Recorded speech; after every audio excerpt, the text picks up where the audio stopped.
ನಮಸ್ತೆ ಮಿತ್ರರೇ, ಈ ವಿಡಿಯೋದಲ್ಲಿ ಏನೇನಿದೆ ಅಂತ ನೋಡಿದ್ರೆ, ಮೊದಲನೇದಾಗಿ ಪ್ರಾರ್ಥನೆ, ಎರಡನೇದಾಗಿ ಜ್ಯೋತಿಷ್ಯಕ್ಕಾಗಿ ನಮ್ಮನ್ನು ಹೇಗೆ ಸಂಪರ್ಕಿಸಬೇಕು ಎಂಬ ಮಾಹಿತಿ. ಯಾವುದೇ ಕಾರಣಕ್ಕೂ ಕೂಡ ದೂರವಾಣಿ ಕರೆ ಮಾಡಬೇಡಿ, ವಾಟ್ಸಪ್ ಮಾತ್ರ ಮಾಡಿ.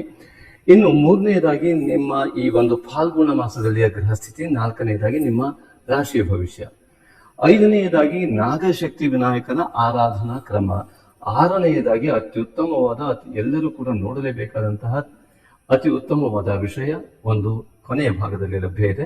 ಯಾವುದೇ ಕಾರಣಕ್ಕೂ ಕೂಡ ಮಿಸ್ ಮಾಡಬೇಡಿ. ಮತ್ತು ನಿಮ್ಮ ಸಂಸ್ಕಾರದಲ್ಲಿ ಯಾವ ರೀತಿಯ ಚಿಂತನೆ ಇದೆಯೋ ಅದೇ ರೀತಿಯ ಚಿಂತನೆಗಳು ಉತ್ತಮವಾದ ಜೀವನವನ್ನು ನಿಮಗೆ ನಿರೂಪಿಸುವುದರ ಜೊತೆಗೆ ಅನೇಕರ ಜೀವನವು ಕೂಡ ಉತ್ತಮವಾಗಿ ಆಗಲಿ ಎನ್ನುವ ನಿಮ್ಮ ಒಳ್ಳೆಯ ಸಂಸ್ಕಾರ. ಈ ವಿಡಿಯೋವನ್ನು ಶೇರ್ ಮಾಡೋದಕ್ಕಾಗಿ, ಲೈಕ್ ಮಾಡೋದಕ್ಕಾಗಿ, ಕಾಮೆಂಟ್ ಮಾಡೋದಕ್ಕಾಗಿ ಹಿಂದೇಟು ಹಾಕೋದು ಬೇಡ. ನಿಮ್ಮ ಸಂಸ್ಕಾರಕ್ಕಾಗಿ ನಮ್ಮ ಅನಂತ ಧನ್ಯವಾದಗಳು. ಓಂ ಮಾತ್ರೇರ್ಮಃ, ಓಂ ಮಾತೃಭ್ಯೋ ನಮಃ, ಓಂ ಪಿತೃರ್ಮಃ, ಓಂ ಪಿತೃಭ್ಯೋ ನಮಃ, ಓಂ ಗುರುಭ್ಯೋ ನಮಃ, ಓಂ ಆಚಾರ್ಯೇಭ್ಯೋ ನಮಃ, ಓಂ ಮಹಾಗಣಪತಯೇ ನಮಃ, ಓಂ ಕುಲದೇವತಾ ಭೂದೇವಿ ಸಹಿತ ಲಕ್ಷ್ಮೀನಾರಾಯಣಾಯ ನಮಃ, ಓಂ ಉಮಾಮಹೇಶ್ವರಾಭ್ಯಾಂ ನಮೋ ನಮಃ. ಸಮಸ್ತ ಋಷಿ ಪರಂಪರೆಯನ್ನು, ಸಮಸ್ತ ಗುರು ಪರಂಪರೆಯನ್ನು ತಲೆಬಾಗಿ ನಮಿಸುತ್ತಾ ಸಮಸ್ತ ಮಿತ್ರವೃಂದಕ್ಕೆ ನಮಸ್ಕಾರಗಳು. ಜ್ಯೋತಿಷಕ್ಕೆ ಹೇಗೆ ಸಂಪರ್ಕಿಸಬೇಕು, ಎಷ್ಟು ಫೀಸ್ ಕಟ್ಟಬೇಕು, ಮತ್ತು ಜನ್ಮ ತಾರೀಕು ಇತ್ಯಾದಿಗಳು, ಜಾತಕ ಇಲ್ಲದಿದ್ದವರು ಏನು ಮಾಡಬೇಕು, ಹೇಗೆ ಸಂಪರ್ಕಿಸೋದು ಅಂದರೆ, ನೀವು ಈ ಸಂಖ್ಯೆಗೆ ನಿಮ್ಮ ಹೆಸರನ್ನು ವಾಟ್ಸಪ್ ಮಾಡಿ ಮಾಹಿತಿ ಪಡೆಯಿರಿ. ನಮ್ಮ ಎಲ್ಲ ವಿಡಿಯೋಗಳಿಗಾಗಿ subscribe, like, comment and share ಮಾಡೋದನ್ನು ಮರಿಬೇಡಿ. ನಮಸ್ತೆ ಮಿತ್ರರೇ, ವಿಶ್ವಾವಸುನಾಮ ಸಂವತ್ಸರದ ಕೊನೆಯ ಮಾಸವಾದ ಫಾಲ್ಗುಣ ಮಾಸಕ್ಕೆ ಆತ್ಮೀಯ ಸ್ವಾಗತ. ಗ್ಯಾಗೋರಿಯನ್ ಕ್ಯಾಲೆಂಡರ್ ಪ್ರಕಾರವಾಗಿ 18/2/26ರಿಂದ 19/3/26ರವರೆಗೆ ಈ ಫಾಲ್ಗುಣ ಮಾಸ ತನ್ನ ಅವಧಿಯನ್ನು ಹೊಂದಿದೆ. ಈ ಫಾಲ್ಗುಣ ಮಾಸದಲ್ಲಿ 3 ಗ್ರಹಗಳು ವಿಶೇಷವಾಗಿ ತಮ್ಮ ರಾಶಿಯನ್ನು ಮುಂದಿನ ರಾಶಿಗೆ ಪ್ರವೇಶ ಮಾಡ್ತಾ ಇದ್ದಾವೆ. ಮೊದಲನೇದಾಗಿ ಕುಜ, ನಂತರ ಶುಕ್ರ ಮತ್ತು ರವಿ ಗ್ರಹಗಳು. 23/2/2026ರಂದು ಕುಜ ಗ್ರಹವು ಕುಂಭ ರಾಶಿಯನ್ನು ಪ್ರವೇಶ ಮಾಡ್ತಾ ಇದ್ದಾನೆ. ಈ ಒಂದು ಸೋಮವಾರ 6ನೆಯ ಅಂದರೆ ಷಷ್ಠಿಯಂದು 1/3/2026 ಮಾರ್ಚ್ 1ರಂದು ಶುಕ್ರನು ತನ್ನ ಉಚ್ಚ ರಾಶಿಯಾದ ಮೀನ ರಾಶಿಯನ್ನು ಪ್ರವೇಶ ಮಾಡ್ತಾ ಇದ್ದಾನೆ. ಇದರ ಫಲ ಅದ್ಭುತವಾಗಿದೆ. ಭಾನುವಾರ ದಿವಸ ತ್ರಯೋದಶಿಯಂದು ಈ ಒಂದು ಶುಕ್ರನು ತನ್ನ ಉಚ್ಚ ರಾಶಿಯನ್ನು ಪ್ರವೇಶ ಮಾಡ್ತಾ ಇರುವಂಥದ್ದು. 14/3/2026 ರವಿ ಗ್ರಹವು ಮೀನ ರಾಶಿಯನ್ನು ಶನಿವಾರ ದಿವಸ ಏಕಾದಶಿಯಂದು ಪ್ರವೇಶ ಮಾಡ್ತಾ ಇರುವಂಥದ್ದು. ಇದು ಅದ್ಭುತವಾದಂತಹ ಒಂದು ಗ್ರಹ ಸ್ಥಿತಿಗಳಾದರೆ, ಇನ್ನು ದಿನಾಂಕ 2 ಮಾರ್ಚ್ 2ರಂದು ಪೂರ್ಣಿಮೆ ಸಂಭವಿಸುತ್ತೆ. ಮಾರ್ಚ್ 2ರಂದು 5:37ಕ್ಕೆ ಪ್ರಾರಂಭವಾಗುವ ಪೂರ್ಣಿಮೆ ಮರು ದಿವಸ ಮಧ್ಯಾಹ್ನ 4:47ರವರೆಗೆ ಇರುತ್ತೆ. ಅಂದರೆ 3ನೇ ತಾರೀಕಿಗೆ ಸೂರ್ಯೋದಯಕ್ಕೆ ಪೌರ್ಣಿಮೆ ಸಿಗುತ್ತೆ. ಹಾಗಾಗಿ ಮೊದಲು ಹೋಳಿ ಹಬ್ಬದ ಶುಭಾಶಯಗಳು ತಮಗೆಲ್ಲ. ಹಾಗಾಗಿ ಇಲ್ಲಿ ಆ ಹೋಳಿಯ ಹಬ್ಬದ ವಿಶೇಷವಾದ ಕಾಮದಹನವನ್ನು 2ನೇ ತಾರೀಕಿನ ಸಂಜೆಯಂದು ಮತ್ತು ಸತ್ಯನಾರಾಯಣ ಕಥೆಯನ್ನು ಸಂಜೆ ಮಾಡುವವರು 2ನೇ ತಾರೀಕಿನ ಸಂಜೆಯನ್ನು ಮಾಡ್ತಾರೆ. ಇನ್ನು 3ನೇ ತಾರೀಕು ಸತ್ಯನಾರಾಯಣ ಕಥೆಯನ್ನು ಬೆಳಗ್ಗೆ ಮಾಡುವಂಥವರು ಬೆಳಗ್ಗೆ ಮಾಡ್ತಾರೆ. ಹಾಗೆಯೇ ಹೋಳಿ ಹಬ್ಬದ ಆಚರಣೆ 3ನೇ ತಾರೀಕಿನಂದು ಸೂರ್ಯೋದಯಕ್ಕೆ ಸಿಕ್ಕಾಗ ಆಗತ್ತೆ. ಇನ್ನು ಅಮಾವಾಸ್ಯೆ ಕೂಡ ಇದೇ ರೀತಿಯಾಗಿದೆ, ಪಾಡ್ಯ ಇದೇ ರೀತಿಯಾಗಿದೆ. 18ನೇ ತಾರೀಕಿನಂದು 7:52ಕ್ಕೆ ಪ್ರಾರಂಭವಾಗುವಂತಹ ಅಮಾವಾಸ್ಯೆ 18ನೇ ತಾರೀಕಿನಂದು ಮರು ದಿವಸ 7:07 ಈ ಒಂದು ಅಮಾವಾಸ್ಯೆ 19ನೇ ತಾರೀಕಿನವರೆಗೆ ದಿನ ಸೂರ್ಯೋದಯಕ್ಕೆ ಸಿಗುವಂಥದ್ದು ಅಮಾವಾಸ್ಯೆ. ಇದು ಯುಗಾದಿ ಅಮಾವಾಸ್ಯೆ ಆಗಿದ್ದು 18ನೇ ತಾರೀಕಿನ ದಿವಸ ಸೂರ್ಯೋದಯಕ್ಕೆ ಇಲ್ಲದೆ ಸಂಜೆ ಅಮಾವಾಸ್ಯೆ ಇರುತ್ತೆ. ತರ್ಪಣಾದಿಗಳು, ಶ್ರಾದ್ದಾದಿಗಳು 18ನೇ ತಾರೀಕಿನಿಂದಲೇ ಆಗತ್ತೆ. ಆದರೆ 19ನೇ ತಾರೀಕು ಕೂಡ ಅಮಾವಾಸ್ಯೆ ಅಂತ ಪರಿಗಣಿಸಲ್ಪಡುತ್ತೆ. ಇನ್ನು ವಿಶೇಷ ಅಂತಂದರೆ 7:07 ಪಾಡ್ಯ ಪ್ರಾರಂಭವಾಗಿ ಶ್ರೀ ಪರಾಭವ ಸಂವತ್ಸರದ ಆರಂಭ. ಮರು ದಿವಸ ಬೆಳಗ್ಗೆ ಈ ಪಾಡ್ಯ 5:55 ಇದ್ದು ಈ ಬಾರಿಯ ಶ್ರೀ ಪರಾಭವ ಸಂವತ್ಸರದ ಪ್ರಾರಂಭದ ಪಾಡ್ಯವು ಸೂರ್ಯೋದಯಕ್ಕೆ ಸಿಗದೇ ಇರುವಂಥ ಅವಸ್ಥೆಯಲ್ಲಿ ಇದೆ. ಹಾಗಾಗಿ ಈ ಯುಗಾದಿ ಹಬ್ಬವನ್ನು 19ನೇ ತಾರೀಕಿನಂದೇ ಮಾಡುವುದು ಅನಿವಾರ್ಯ ಕೂಡ. 20ನೇ ತಾರೀಕಿಗೂ ಕೂಡ ಪಾಡ್ಯ ಸೂರ್ಯೋದಯಕ್ಕೆ ಸಿಗುವುದಿಲ್ಲ, 19ಕ್ಕೂ ಕೂಡ ಸಿಗುವುದಿಲ್ಲ. ಹಾಗಾಗಿ 19 7:07 ಇದ್ದು ಆ 19ನೇ ತಾರೀಕಿನಲ್ಲಿಯೇ ಅತಿ ಹೆಚ್ಚಿನ ಅವಧಿ ಪಾಡ್ಯ ಇರುವುದರಿಂದ ಯುಗಾದಿಯ ಹಬ್ಬ ಆವತ್ತೇ ಆಚರಣೆ, ಹೊಸ ವರ್ಷದ ಆಚರಣೆ. ಹಾಗಾಗಿ ನಿಮಗೆಲ್ಲ ಹೊಸ ವರ್ಷದ ಶುಭಾಶಯಗಳು. ಈ ಶ್ರೀ ಪರಾಭವ ಸಂವತ್ಸರವು ಕೂಡ ಇದೇ 19ನೇ ತಾರೀಕಿನಂದೇ ಪ್ರಾರಂಭ ಆಗಿಬಿಡುತ್ತೆ. ಬೆಳಗ್ಗೆ 7:07 ಶ್ರೀ ಪರಾಭವ ಸಂವತ್ಸರ ಪ್ರಾರಂಭ, ವಿಶ್ವಾವಸು ಸಂವತ್ಸರದ ಅಂತ್ಯವಾಗತ್ತೆ. ಅದೇ ರೀತಿ ಪೌರ್ಣಿಮೆ ಅಮಾವಾಸ್ಯೆಗಳು ಕೂಡ ಕೇವಲ ಈ ರೀತಿ ಸೂರ್ಯೋದಯ ಸೂರ್ಯಾಸ್ತಗಳ ಮಧ್ಯಗಳಲ್ಲಿ ಆಗುವ ವ್ಯತ್ಯಾಸವಲ್ಲದೆ, ಇಲ್ಲಿ ಸಿಂಹ ರಾಶಿಯಿಂದ ಕನ್ಯಾ ರಾಶಿಯಲ್ಲಿ ಇರುವಂತಹ ಯಾವ ಕಾಲ್ಪನಿಕ ರೇಖೆ ಇದೆ, ಆ ಕಾಲ್ಪನಿಕ ರೇಖೆಯ ಮಧ್ಯದಲ್ಲಿ ಪೌರ್ಣಿಮೆಯು, ಹಾಗೆ ಕುಂಭ ರಾಶಿಯಿಂದ ಮೀನರಾಶಿಯ ಮಧ್ಯದಲ್ಲಿ ಯಾವ ಕಾಲ್ಪನಿಕ ಭೇದ ಇದೆ, ಆ ಒಂದು 2 ರಾಶಿಗಳ ಮಧ್ಯದಲ್ಲಿ ಈ ಅಮಾವಾಸ್ಯೆ ಘಟಿಸುತ್ತಾ ಇದೆ.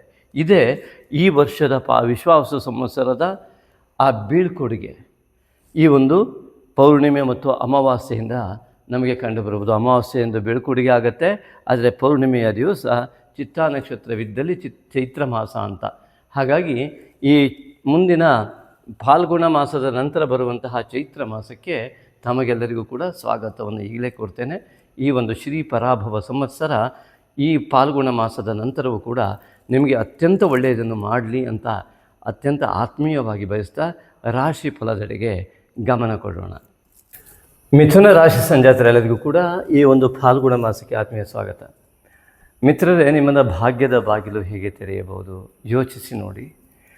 ಈ ಒಂದು ಲಗ್ನಾಧಿಪತಿಯೇ ಭಾಗ್ಯಸ್ಥಾನದಲ್ಲಿ ಇರುವಂಥದ್ದು, ಹಾಗೂ ಪಿತೃಸ್ಥಾನದ ಕಾರಕನಾದಂತಹ ರವಿಯು ಪಿತೃಸ್ಥಾನದಿಂದ ದಶಮಕ್ಕೆ ಕರ್ಮಸ್ಥಾನಕ್ಕೆ ಪ್ರವೇಶ ಮಾಡ್ತಾ ಇರುವಂಥದ್ದು.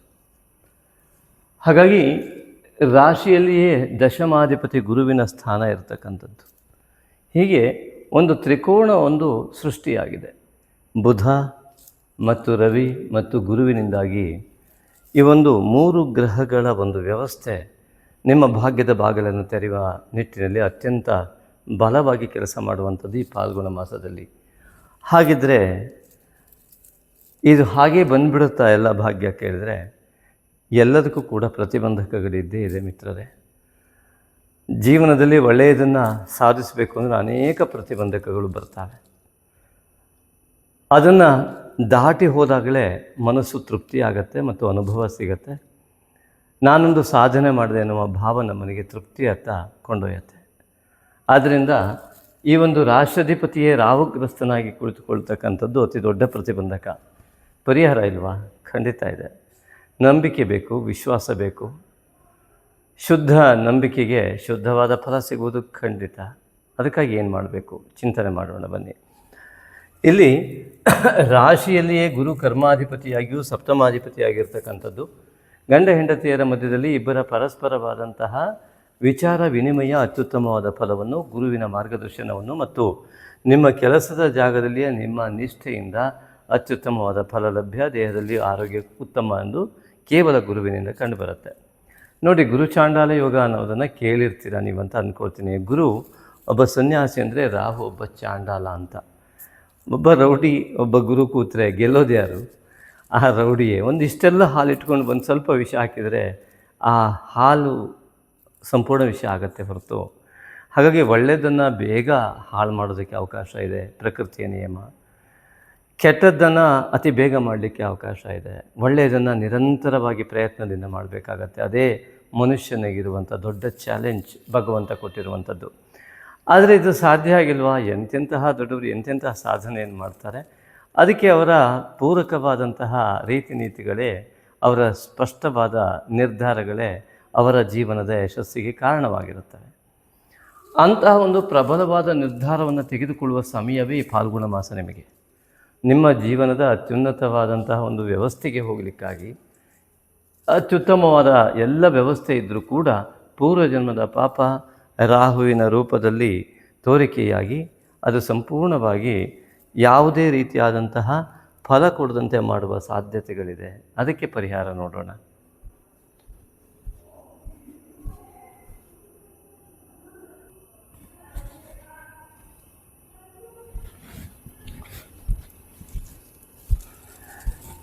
ರಾಷ್ಟ್ರಾಧಿಪತಿಯಾದಂತಹ ಬುಧನು ರಾಹುಗ್ರಸ್ತನಾದರೂ ಅದು ಕುಲದೇವತಾ ಸ್ಥಾನದಲ್ಲಿ, ಪಿತೃಸ್ಥಾನದಲ್ಲಿ. ತಂದೆಗೆ ನಿತ್ಯ ನಮಸ್ಕಾರ ಮಾಡ್ತಾ ತಾಯಿಗೂ ಕೂಡ ನಿತ್ಯ ನಮಸ್ಕಾರ ಮಾಡಿ ತಂದೆಗೆ ನಮಸ್ಕಾರ ಮಾಡೋದು ಮೊದಲನೇ ಪರಿಹಾರ. ತಾಯಿ ತಂದೆ ಇಲ್ಲದವರು ಏನು ಮಾಡಬೇಕು ಅಂತ ಒಬ್ಬರು ಕಾಮೆಂಟ್ ಮಾಡಿದ್ದಾರೆ. ಅದರ ಪ್ರಕಾರವಾಗಿ ಅವರು ಇಲ್ಲದಿದ್ದರೆ ಅವರನ್ನು ನೆನೆಸಿಕೊಂಡು ಅದೇ ರೀತಿಯಾಗಿ ಆ ಶ್ಲೋಕವನ್ನು ಹೇಳಿ ನಮಸ್ಕರಿಸಿ ದಿನ ಪ್ರಾರಂಭ ಮಾಡುವುದು ಮೊದಲ ಆದ್ಯತೆ.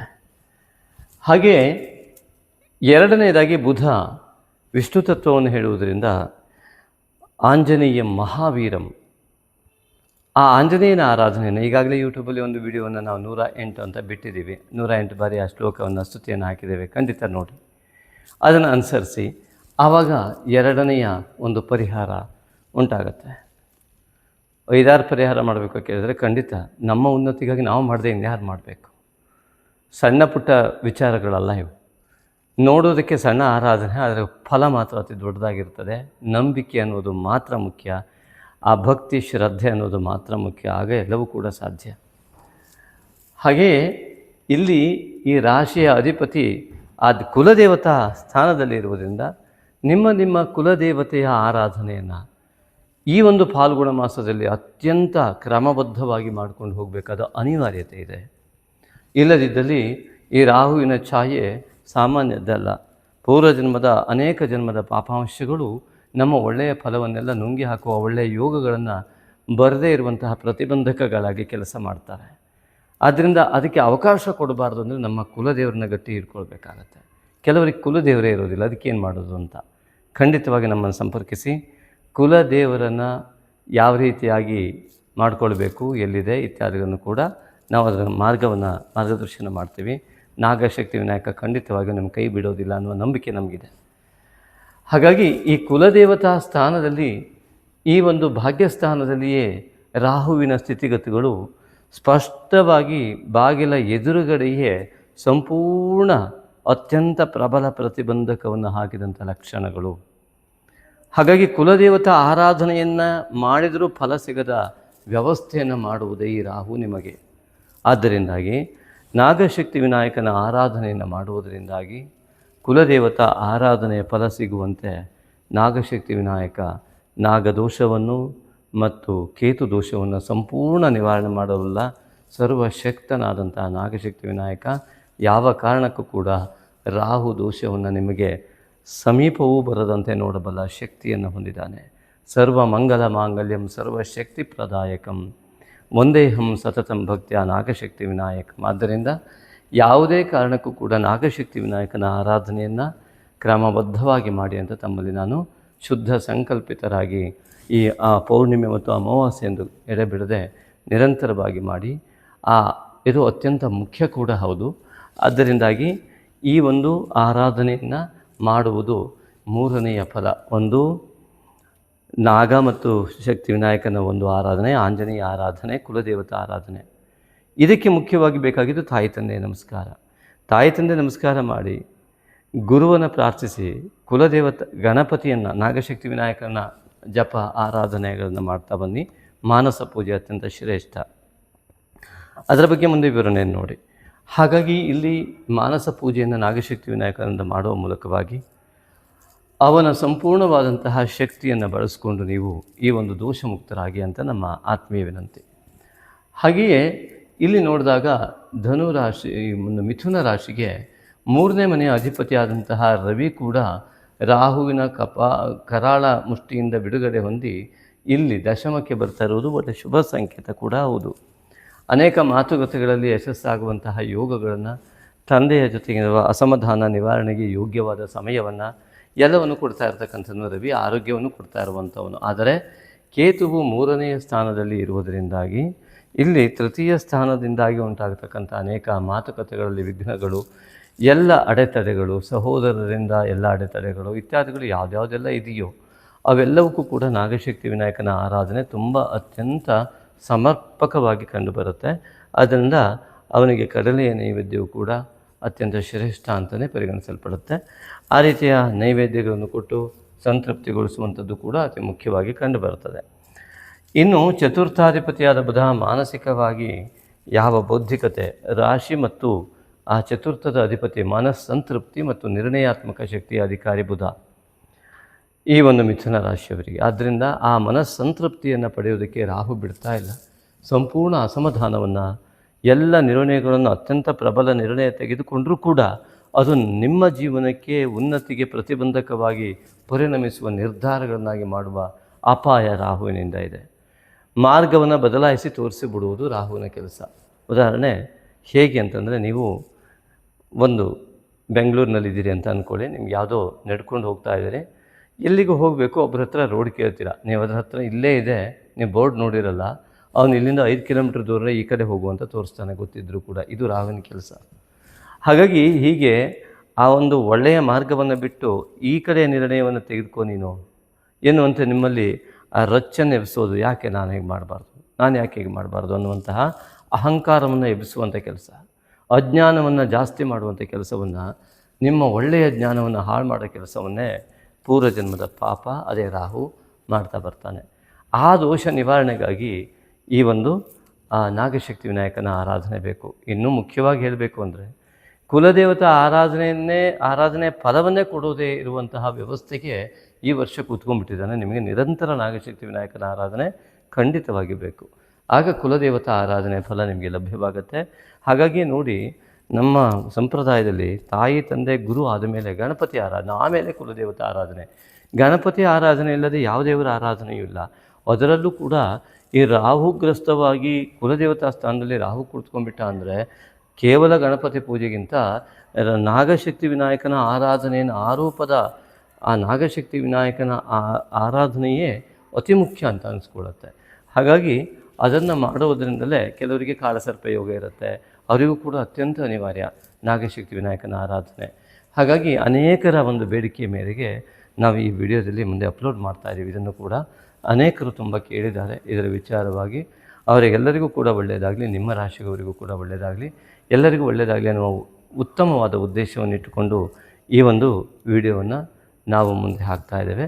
ಹಾಗೆ ನಿಮ್ಮ ಸಂಸ್ಕಾರದಂತೆ ಅನೇಕರಿಗೆ ಕಳಿಸುವ ಮೂಲಕ ಅವ್ರ ಜೀವನವೂ ಕೂಡ ಉತ್ತಮವಾಗುವಂಥ ಬಯಸುವ ನಿಮ್ಮ ಒಳ್ಳೆಯ ಮನಸ್ಸಿಗೆ ಯಶಸ್ಸು ಸಿಗಲಿ. ಹಾಗಾಗಿ ಶೇರ್ ಮಾಡಿ, ಲೈಕ್ ಮಾಡಿ, ಕಮೆಂಟ್ ಮಾಡಿ. ಹಾಗೆ ಇಲ್ಲಿ ನೋಡಿ, ಈ ಒಂದು ರಾಶಿಯಲ್ಲಿ ಗುರು ಇದ್ದು ದಶಮಾಧಿಪತಿ ಆಗಿದ್ದರಿಂದ ನಿಮ್ಮ ಕರ್ಮ ಫಲಗಳು ಅತ್ಯಂತ ಪ್ರಬಲವಾಗಿಯೇ ಪುಣ್ಯಾಂಶದಿಂದ ಕೂಡಿರುವ ಸಮಯ. ಇಂತಹ ಸಮಯದಲ್ಲಿ ರಾಶಿಯ ಅಧಿಪತಿ ಭಾಗ್ಯದಲ್ಲಿ ಬಂದಿರುವುದು ಇನ್ನೂ ದೊಡ್ಡ ಲಾಭ. ಇಂತಹ ದೊಡ್ಡ ಲಾಭವನ್ನು 1 ಕೋಟಿ ಲಾಟ್ರಿ ಸಿಕ್ಕಿದೆ ಅಂತ ಹೇಳಿ, ಆದರೆ ಟಿಕೆಟನ್ನು ತೊಗೊಂಡೋಗಿ ಕೊಟ್ಟರೆ ಲಾಟ್ರಿಗೆ, ಅವರು ಅಲ್ಲಿ ಸೈನ್ ಹಾಕಿ ಇಲ್ಲಿ ಸೈನ್ ಹಾಕಿ 1 ಕೋಟ್ಯಧಿಪತಿ ಅವಸ್ಥೆಗಳು. ಕೌನ್ ಬನೇಗ ಕರೋಡ್ಪತಿ ಇದ್ದ ಹಾಗೇನೆ ಎಲ್ಲ ದುಡ್ಡು ಸಿಕ್ತು, ಆದರೆ ಹೆಸರಲ್ಲಿ ಎಲ್ಲ ಪ್ರಚಾರ ಆಯಿತು, ಕೈಗೆ ಮಾತ್ರ ದುಡ್ಡು ಸಿಗಲಿಲ್ಲ ಅನ್ನೋ ಹಾಗೆ ಇಲ್ಲಿ ಅವಸ್ಥೆ ಇದೆ. ಎಲ್ಲ ಪಂಚವಾರ್ಷಿಕರಿಂದ ಎಲ್ಲೋ ಒಂದು ಪರಿಹಾರ ಕೊಟ್ಟರು, ಯಾವುದೋ ರೋಡ್ ಮಾಡೋ ಸೈಟ್ ಹೋಯಿತು, ಅದ್ರ ಪರಿಹಾರ ಕ್ಯಾನಲ್ ಮಾಡಿದ್ರು, ಎಷ್ಟೋ ಪ್ರಾಜೆಕ್ಟ್ ಮಾಡಿದ್ರು, ಗೌರ್ಮೆಂಟ್ ಪ್ರಾಜೆಕ್ಟ್ಗಳನ್ನು. ಪಾಪ ತುಂಬ ಬೇಜಾರಾಗುತ್ತೆ. ಎಷ್ಟೊಂದು ದೊಡ್ಡ ಕೆಲಸವನ್ನು ಗೌರ್ಮೆಂಟಿಂದ ಇಟ್ಕೊಂಡ್ಬಿಟ್ಟು ಮಾಡಿ, ಸಾಲವನ್ನು ಮಾಡ್ಕೊಂಡ್ಬಿಟ್ಟು ಆ ಒಂದು ಕಾಮಗಾರಿಯನ್ನು ಮಾಡಿಕೊಂಡು ಎಲ್ಲ ಮಾಡಿ ನಮ್ಮ ಸರ್ಕಾರದ ಮೇಲೆ ಒಂದು ಭರವಸೆಯನ್ನು ಇಟ್ಕೊಂಡು ಮಾಡ್ತಕ್ಕಂಥ ಆ ಕಾಂಟ್ರಾಕ್ಟ್ರುಗಳು ಎಷ್ಟೊಂದು ಕಷ್ಟಪಡ್ತಾ ಇದ್ದಾರೆ. ಬೇಸರಾಗುತ್ತೆ. ಯಾಕೆಂದರೆ ಅವರು ನಿಷ್ಠೆಯಿಂದ ಕರ್ಮ ಮಾಡಿದರೂ ಕೂಡ ಫಲ ಸಿಗದ ಸ್ಥಿತಿ ಈ ಒಂದು ರಾಹುವಿನಿಂದ.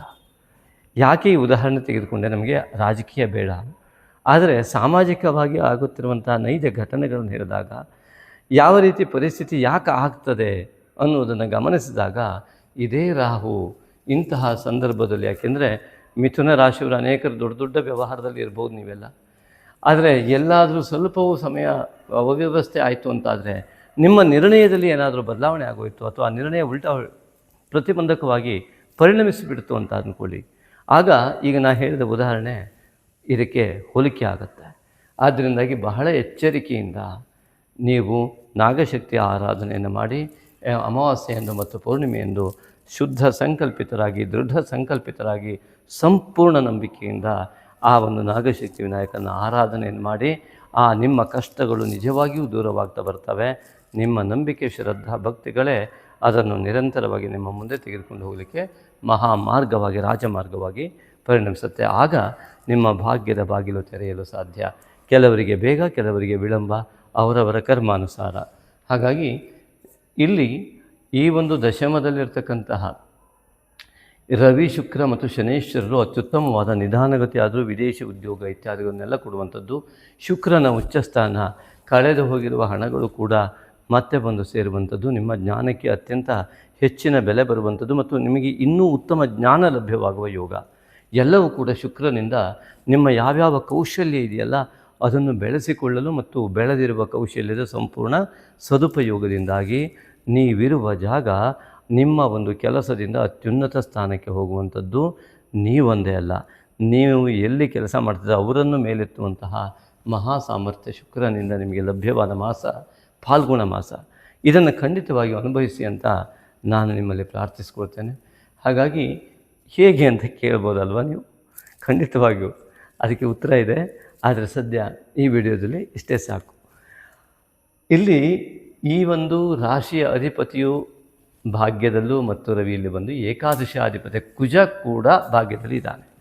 11ನೇ ಮನೆಯ ಅತ್ಯಂತ ದೊಡ್ಡ ಲಾಭಾಧಿಪತಿ ಕೂಡ ಇದೇ ಒಂದು ಕುಂಭದಲ್ಲಿ ಆ ಒಂದು ಭಾಗ್ಯಸ್ಥಾನದಲ್ಲಿ ಕುಳಿತುಕೊಂಡಿದ್ದಾನೆ. ಭಾಗ್ಯದಲ್ಲಿ ನೋಡಿ, ರವಿ, ಶುಕ್ರ, ಕುಜ, ಬುಧ ಎನ್ನುವ 4 ಗ್ರಹಗಳ ಪ್ರಭಾವಗಳು ಅತ್ಯಂತ ಪ್ರಬಲವಾಗಿ ನೀವು ಪಡೆದರೆ ಖಂಡಿತವಾಗಿಯೂ ಭಾಗ್ಯದ ಬಾಗಿಲು ತೆರೆಯುತ್ತೆ. ಆದರೆ ಈ ರಾಹು ಆ ಬಾಗಿಲು ಎಲ್ಲಿದೆ ಅನ್ನೋದನ್ನೇ ಗೊತ್ತಾಗದೇ ಇದ್ದ ರೀತಿಯಲ್ಲಿ, ಕೆಲವರು ಮನೆ ಕಟ್ತಾರಲ್ಲ, ಗೋಡೆ ಇರುತ್ತೆ, ಗೋಡೆ ಥರನೇ ಕಾಣುತ್ತೆ, ಅಲ್ಲಿ ಬಾಗಿಲು ಇರೋದೇ ಗೊತ್ತಾಗೋದಿಲ್ಲ.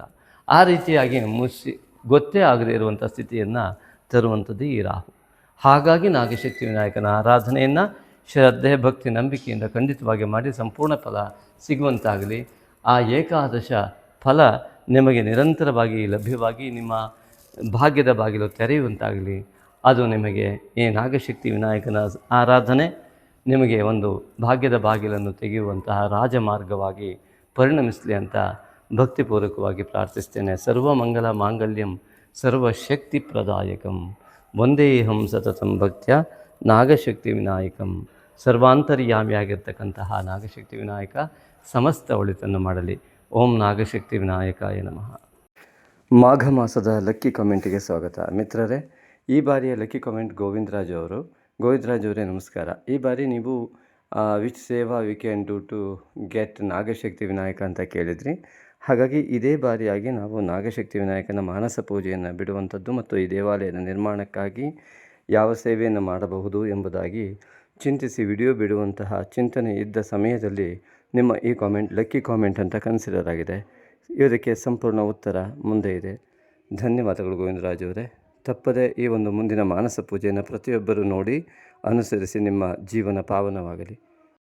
ಭಗವಾನ್ ಸದ್ಗುರು ಶ್ರೀ ಜಗದ್ಗುರು ಆದಿಶಂಕರಾಚಾರ್ಯರ ನುಡಿಯಂತೆ ಪೂಜೆಗಳಲ್ಲಿ ಅತ್ಯಂತ ಶ್ರೇಷ್ಠ ಪೂಜೆ ಮಾನಸ ಪೂಜೆ. ಲೋಕ ಕಲ್ಯಾಣಾರ್ಥವಾಗಿ ಅನೇಕ ಶ್ರದ್ಧಾಳುಗಳ ನಿರಂತರ ಬೇಡಿಕೆಯ ಮೇರೆಗೆ ಈ ಒಂದು ಶ್ರೇಷ್ಠವಾದ ನಾಗಶಕ್ತಿ ವಿನಾಯಕನ ಮಾನಸ ಪೂಜೆಯನ್ನು ನಾಗಯಜ್ಞೋಪವೀತಧಾರಿಯಾದಂತಹ ನಾಗಶಕ್ತಿ ವಿನಾಯಕನಿಗೆ ಸಮರ್ಪಿಸುತ್ತಿದ್ದೇವೆ. ನಿತ್ಯವೂ ಒಂದೇ ಸಮಯವನ್ನು ನಿರ್ಧರಿಸಿ ನಿಗದಿಪಡಿಸಿಕೊಂಡು ಶ್ರದ್ಧೆ ಭಕ್ತಿಯಿಂದ ಶ್ರದ್ಧಾಳುವು ನಾಗಶಕ್ತಿ ವಿನಾಯಕನ ಈ ಮಾನಸ ಪೂಜಾರಾಧನೆಯನ್ನು ಯಥಾಕ್ರಮವಾಗಿ ಮಾಡಿದಲ್ಲಿ ಸಮಸ್ತ ಫಲಗಳು ಲಭ್ಯವಾಗುವುದರಲ್ಲಿ, ಶ್ರೀ ನಾಗಶಕ್ತಿ ವಿನಾಯಕನ ಸಂಪೂರ್ಣ ಅನುಗ್ರಹ ಸಿಗುವುದರಲ್ಲಿ ಯಾವುದೇ ಸಂದೇಹವಿಲ್ಲ. ಸಂಪೂರ್ಣ ನಂಬಿಕೆಯಿಂದ ಶ್ರದ್ಧಾ ಭಕ್ತಿಗಳನ್ನು ಮೈಗೂಡಿಸಿಕೊಂಡು ಧ್ಯಾನಾವಸ್ಥೆಯಲ್ಲಿ ಕುಳಿತು ಬೆನ್ನನ್ನು ನೇರವಾಗಿ ಇಟ್ಟುಕೊಂಡು ಕಣ್ಣನ್ನು ಮುಚ್ಚಿಕೊಂಡು ನಿಧಾನವಾದ ಉಸಿರಾಟವನ್ನು ತೆಗೆದುಕೊಳ್ಳುತ್ತಾ ಭವ್ಯ ದಿವ್ಯ ಮೂರ್ತಿಯಾದಂತಹ ನಾಗಶಕ್ತಿ ವಿನಾಯಕನ ಮೂರ್ತಿಯನ್ನು ಮನಸ್ಸಿನ ಪರದೆಯ ಮೇಲೆ ಮೂಡಿಸಿಕೊಂಡು ನಮಗೂ, ನಮ್ಮ ಕುಟುಂಬಕ್ಕೂ, ನಮ್ಮ ಊರಿಗೂ, ನಮ್ಮ ರಾಜ್ಯಕ್ಕೂ, ನಮ್ಮ ದೇಶಕ್ಕೂ, ನಮ್ಮ ಜಗತ್ತಿಗೂ ಕೂಡ ಸಂಪೂರ್ಣವಾಗಿ ನಾಗಶಕ್ತಿ ವಿನಾಯಕನ ಅನುಗ್ರಹ ಉಂಟಾಗಿ ಸಮಸ್ತವೂ ಒಳಿತಾಗಲಿ ಎನ್ನುವ ಮನೋಭಾವದೊಂದಿಗೆ ಸಂಕಲ್ಪ ಮಾಡಿಕೊಳ್ಳಬೇಕು. ಅಸ್ಮಿನ್ ಶುಭ ದಿನೇ ಮಮ ಸಮಸ್ತವಿಧ ದೋಷ ನಿವಾರಣದ್ವಾರ ಸಮಸ್ತವಿಧ ಯಶಃ ಪ್ರಾಪ್ತ್ಯರ್ಥಂ ಶ್ರೀ ನಾಗಶಕ್ತಿ ವಿನಾಯಕ ಮಾನಸ ಪೂಜಾರಾಧನಂ ಕರಿಷ್ಯೆ. ಅಥ ಧ್ಯಾನಂ. ಪ್ರಸನ್ನವದನಂ ದೇವಂ ಪ್ರಮೋದದಾಯಕಂ ವಿಭುಂ ಪ್ರವಿಘ್ನಚ್ಛೇದಕಂ ದಿವ್ಯಂ ಪ್ರವಂದೇ ಫಲದಾಯಿನಂ. ಗಂಭೀರವದನಂ ದೇವಂ ಗಂಬೀಜಾಕ್ಷರಗರ್ವಿತಂ ಗಕಾರರೂಪ ಸರ್ವಸ್ವಂ ಗಂ ಗಣೇಶಂ ನಮಾಮ್ಯಹಂ.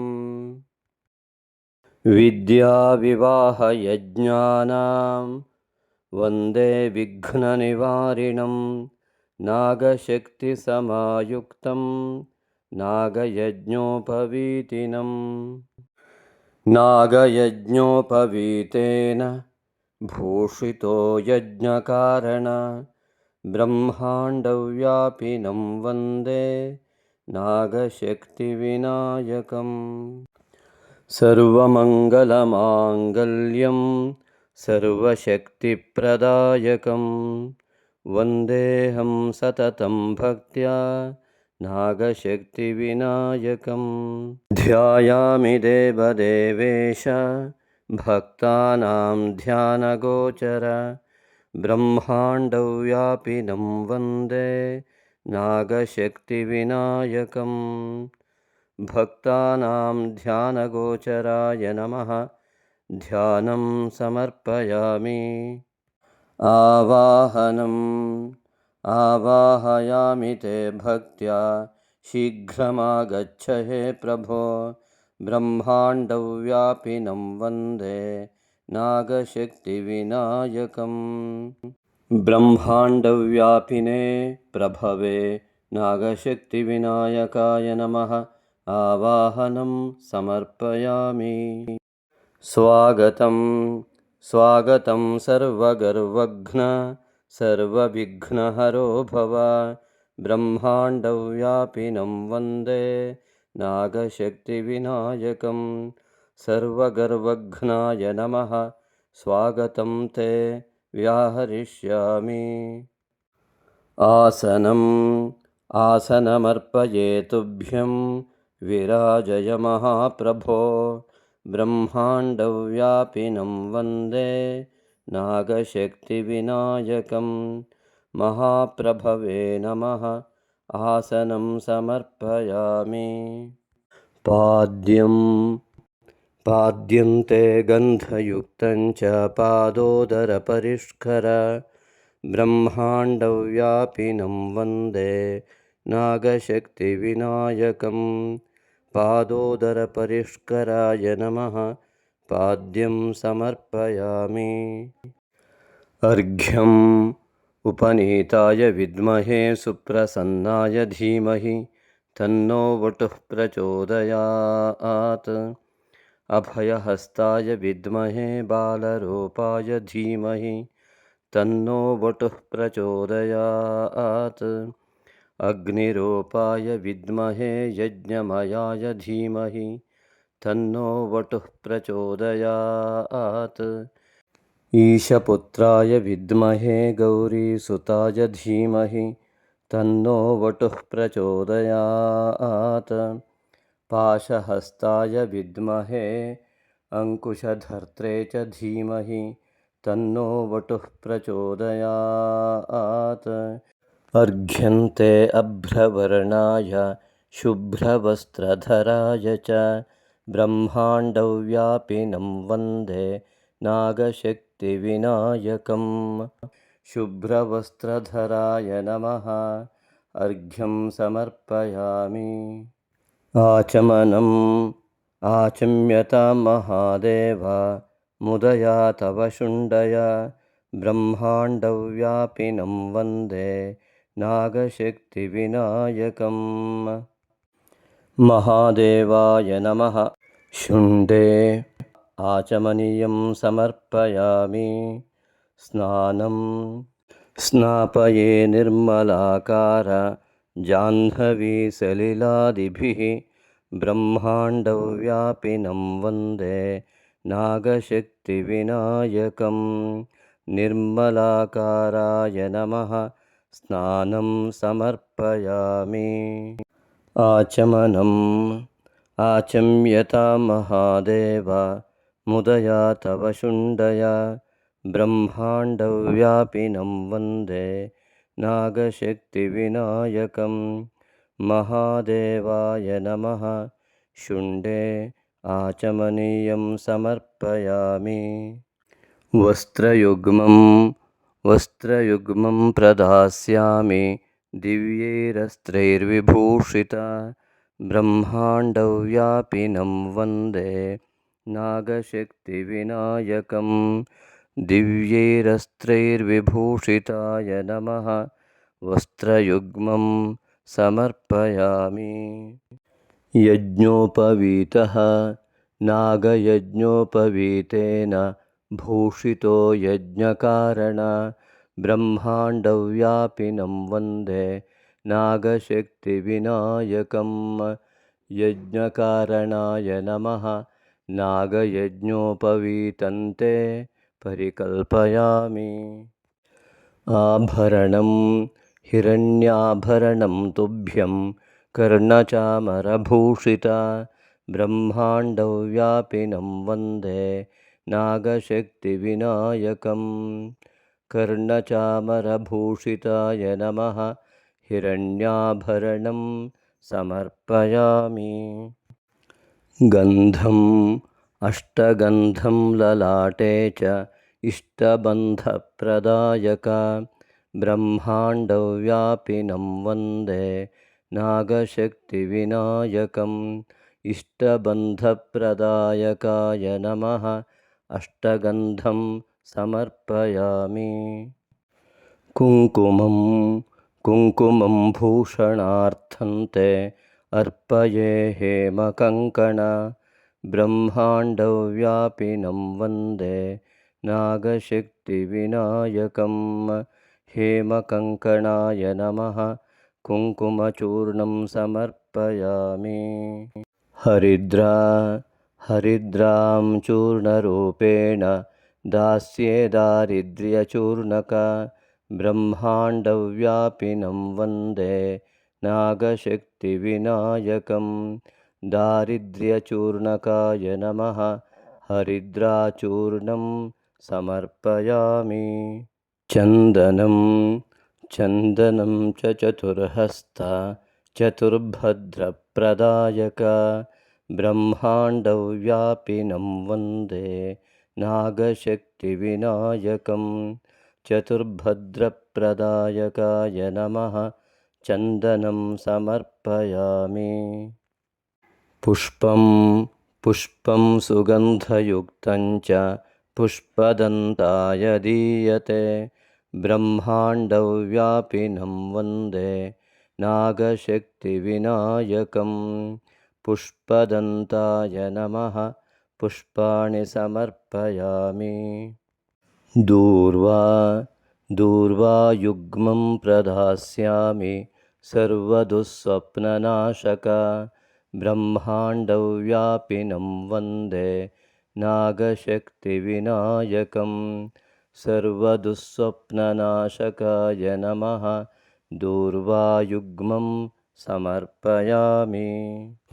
अर्चना ॐ उपनीताय नमः ॐ सुप्रसन्नाय नमः ॐ वटवे नमः ॐ अभयहस्ताय नमः ॐ बालरूपाय नमः ॐ अग्निरूपाय नमः ॐ यज्ञमयाय नमः ॐ ईशपुत्राय नमः ॐ गौरीसुताय नमः ॐ पाशहस्ताय नमः ॐ अङ्कुशधर्त्रे नमः ॐ नागशक्तिविनायकाय नमः।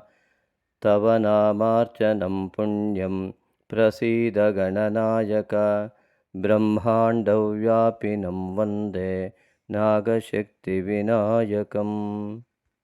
गणनायकाय नमः नामपूजां समर्पयामि।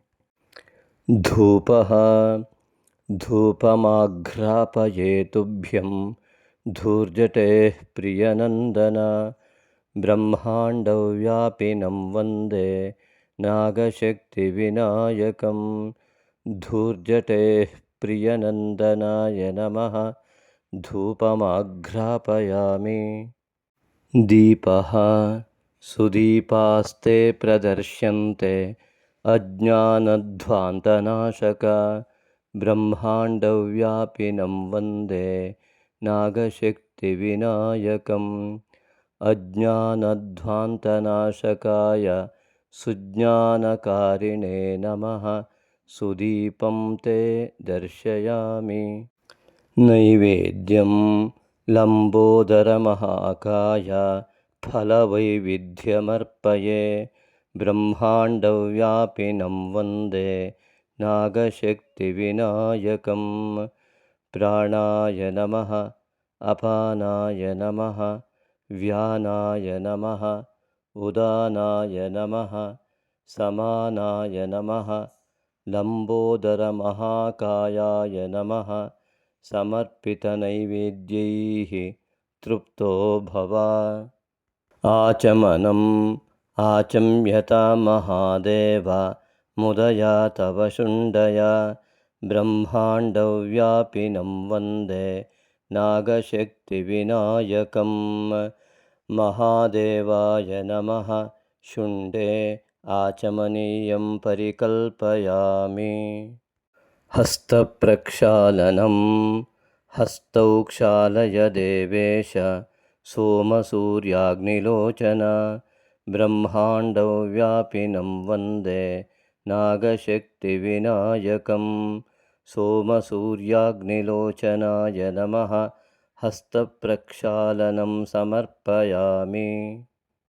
ನೀರಾಜನಂ ನೀರಾಜನಂ ಗೃಹಾಣೇದಂ ಸುಮಂಗಲನಿರಂಜನ ಬ್ರಹ್ಮಾಂಡವ್ಯಾಪಿನಂ ವಂದೇ ನಾಗಶಕ್ತಿವಿನಾಯಕಂ. ಸುಮಂಗಲನಿರಂಜನಾಯ ನಮಃ.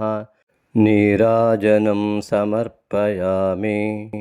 ಪುಷ್ಪಾಂಜಲಿಃ ಪುಷ್ಪಾಂಜಲಿಸ್ತು ಭಕ್ತ್ಯಾ ಚ ಸದಂತಾಭಯಮುದ್ರಕ ಬ್ರಹ್ಮಾಂಡವ್ಯಾಪಿನಂ ವಂದೇ ನಾಗಶಕ್ತಿವಿನಾಯಕಂ.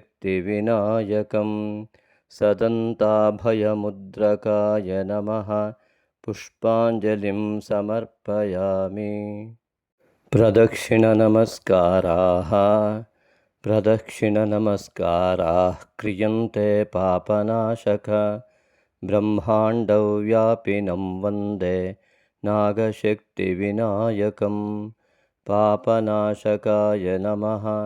ಪ್ರದಕ್ಷಿಣನಮಸ್ಕಾರಾನ್ ಸಮರ್ಪಯಾಮಿ.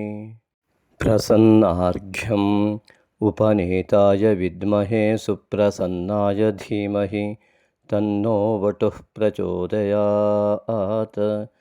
ಅಭಯಹಸ್ತಾಯ ವಿದ್ಮಹೇ ಬಾಲರೂಪಾಯ ಧೀಮಹಿ ತನ್ನೋ ವಟುಃ ಪ್ರಚೋದಯಾತ್. ಅಗ್ನಿರೂಪಾಯ ವಿದ್ಮಹೇ ಯಜ್ಞಮಯಾಯ ಧೀಮಹಿ ತನ್ನೋ ವಟುಃ ಪ್ರಚೋದಯಾತ್. ಈಶಪುತ್ರಾಯ ವಿದ್ಮಹೇ ಗೌರೀಸುತಾಯ ಧೀಮಹಿ ತನ್ನೋ ವಟುಃ ಪ್ರಚೋದಯಾತ್. ಪಾಶಹಸ್ತಾಯ ವಿದ್ಮಹೇ ಅಂಕುಶಧರ್ತ್ರೇ ಚ ಧೀಮಹಿ ತನ್ನೋ ವಟುಃ ಪ್ರಚೋದಯಾತ್. ಅರ್ಘ್ಯಂತೆ ಅಭ್ರವರ್ಣಾಯ ಶುಭ್ರವಸ್ತ್ರಧರಾಯ ಚ ಬ್ರಹ್ಮಾಂಡವ್ಯಾಪಿನಂ ವಂದೇ ನಾಗಶಕ್ತಿವಿನಾಯಕಂ. ಶುಭ್ರವಸ್ತ್ರಧರಾಯ ನಮಃ. ಪ್ರಸನ್ನಾರ್ಘ್ಯಂ ಸಮರ್ಪಯಾಮಿ. ಭಕ್ತಿಯಿಂದ ಪ್ರಾರ್ಥಿಸಿಕೊಳ್ಳುವುದು. ಹೇ ನಾಗಶಕ್ತಿ ವಿನಾಯಕ, ನಾನು ಮಾಡುವ ಎಲ್ಲ ಯೋಚನೆಗಳನ್ನು, ನಾನು ಮಾಡುವ ಎಲ್ಲ ಕೆಲಸಗಳನ್ನು, ನಾನು ಆಡುವ ಎಲ್ಲ ಮಾತುಗಳನ್ನು ನಿನಗೇ ಅರ್ಪಿಸುತ್ತೇನೆ. ನಿನ್ನ ಪಾದಾರವಿಂದಗಳಲ್ಲಿ ಅರ್ಪಿಸುತ್ತೇನೆ. ಹೇ ನಾಗಶಕ್ತಿ ವಿನಾಯಕ, ನನ್ನ ಯೋಚನೆಗಳೆಲ್ಲವೂ ಕೂಡ ನಿನ್ನ ಧ್ಯಾನ, ನಾನು ಮಾಡುವ ಕೆಲಸಗಳೆಲ್ಲ ನಿನ್ನ ಸೇವೆ, ನಾನಾಡುವ ಎಲ್ಲ ಮಾತುಗಳು ನಿನ್ನ ಸ್ತುತಿ.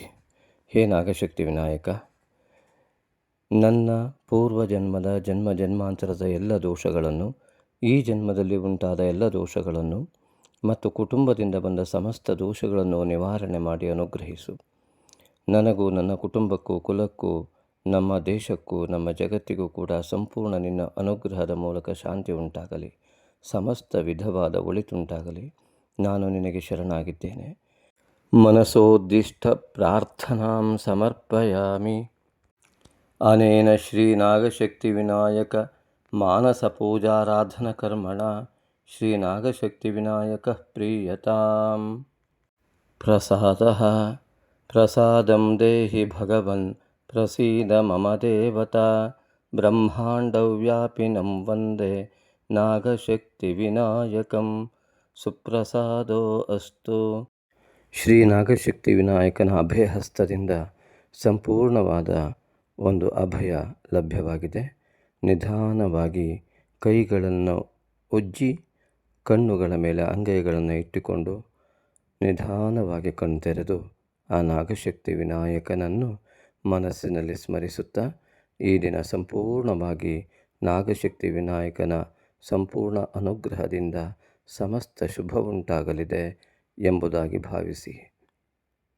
ನಮ್ಮನ್ನು ಸೃಷ್ಟಿಸಿದ ದೇವರಿಗೆ ಋಣಿಯಾಗಿ ದಾನದಲ್ಲೇ ಶ್ರೇಷ್ಠವಾದ ದಾನವಾದ ಸಾತ್ವಿಕ ದಾನವನ್ನು ಮಾಡಲು ಸಹೃದಯ ಆಸಕ್ತ ದಾನಿಗಳಿಗಿದೋ ಪುಣ್ಯಕಾಲ. ಶ್ರೀ ನಾಗಶಕ್ತಿ ವಿನಾಯಕನ ದೇವಾಲಯ ನಿರ್ಮಾಣಕ್ಕಾಗಿ ಭಕ್ತಿಭಾವದಿಂದ ನೀವು ನೀಡುವ ಒಂದೊಂದು ರೂಪಾಯಿಯೂ ನಿಮ್ಮ ಅನೇಕ ತಲೆಮಾರುಗಳವರೆಗೆ ಪುಣ್ಯವನ್ನು ಪ್ರವಹಿಸುವ ದೇಣಿಗೆಯಾಗಿರುವುದು. ಈಗಾಗಲೇ ಶಿವಮೊಗ್ಗದ ಶಕ್ತಿಧಾಮ ಟೌನ್ಶಿಪ್ನಲ್ಲಿ ನಿರ್ಮಾಣ ಹಂತದಲ್ಲಿರುವ ಶ್ರೀ ನಾಗಶಕ್ತಿ ವಿನಾಯಕನ ದೇವಾಲಯಕ್ಕೆ ಸುಮಾರು 1.5 ಕೋಟಿಯಷ್ಟು ನಿರ್ಮಾಣ ವೆಚ್ಚ ತಲುಪಬಹುದೆಂದು ಅಂದಾಜಿಸಿದ್ದು, ದೈವೇಚ್ಛೆಯಂತೆ ಭಕ್ತಿಯುಕ್ತ ಮುಕ್ತ ಮನಸ್ಸಿನಿಂದ 9448507161 ಈ ನಂಬರಿಗೆ ನಿಮಗೆ ದೇವಪ್ರೇರಣೆಯಾದಷ್ಟು ದೇಣಿಗೆಯನ್ನು ಫೋನ್ಪೇ ಅಥವಾ ಗೂಗಲ್ ಪೇ ಮಾಡಿ ರಿಸಿಪ್ಟನ್ನು ವಾಟ್ಸಪ್ ಮಾಡಿ ಟೆಂಪಲ್ ಅಥವಾ ದೇವಾಲಯವೆಂದು ನಮೂದಿಸಿದಲ್ಲಿ ಸೂಕ್ತ ದೇಣಿಗೆಗೆ ವಾಟ್ಸಪ್ನಲ್ಲಿ ರಶೀದಿ ಕಳುಹಿಸಲಾಗುವುದು. ಹೆಚ್ಚಿನ ಮಾಹಿತಿಗಾಗಿ ವಾಟ್ಸಪ್ ಮೂಲಕ ಸಂಪರ್ಕಿಸಬಹುದು. ಸರ್ವೇ ಜನಾಃ ಸುಖಿನೋ ಭವಂತು.